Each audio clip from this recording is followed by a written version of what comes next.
So much of what is pernicious and destructive in the Western world at the moment seems to have started on campus, notably the ubiquitous Hamas-worshipping anti-Semitic protests of the past several months. But before that, the dissemination of critical race theory and gender identity theory, all poisonous postmodern deflections from truth and reality. The toxic idea that truth is relative, reason and facts are mutable, and all that matters is an individual's lived experience.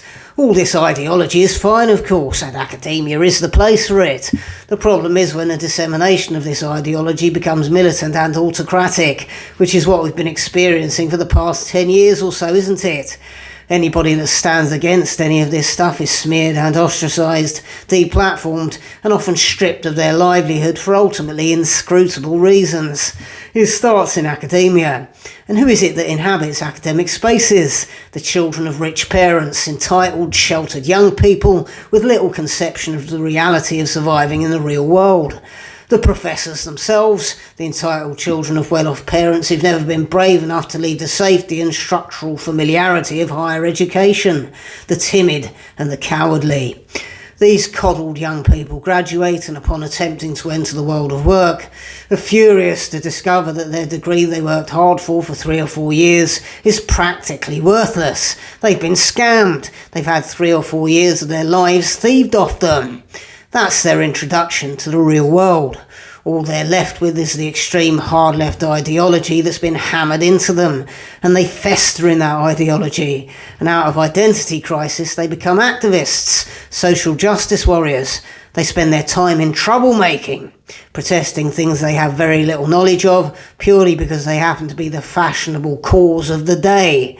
Their social contribution amounts to division, disruption, and witch-hunting puritanism.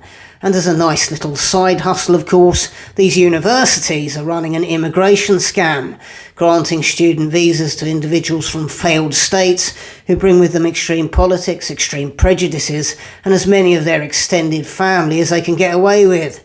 There are so many of these discordant, socially damaging institutions, propped up by deeply immoral financial arrangements, that have very little interest in the pursuit of learning and progress. They all need to be investigated, regulated, sanctioned, or shut down if necessary. If we're looking to arrest the decline of Western civilization, this is the most obvious place to start, isn't it? Please do like and subscribe and support me on Patreon for exclusive content every week. 3 new live stand updates in Southampton, ticket links beneath this video. My most recent stand-up performance was filmed and will premiere on the Comedy Unleashed YouTube channel at 7:30 PM on Sunday the 26th of May. Again, there'll be a link for that beneath this video. Thanks for watching.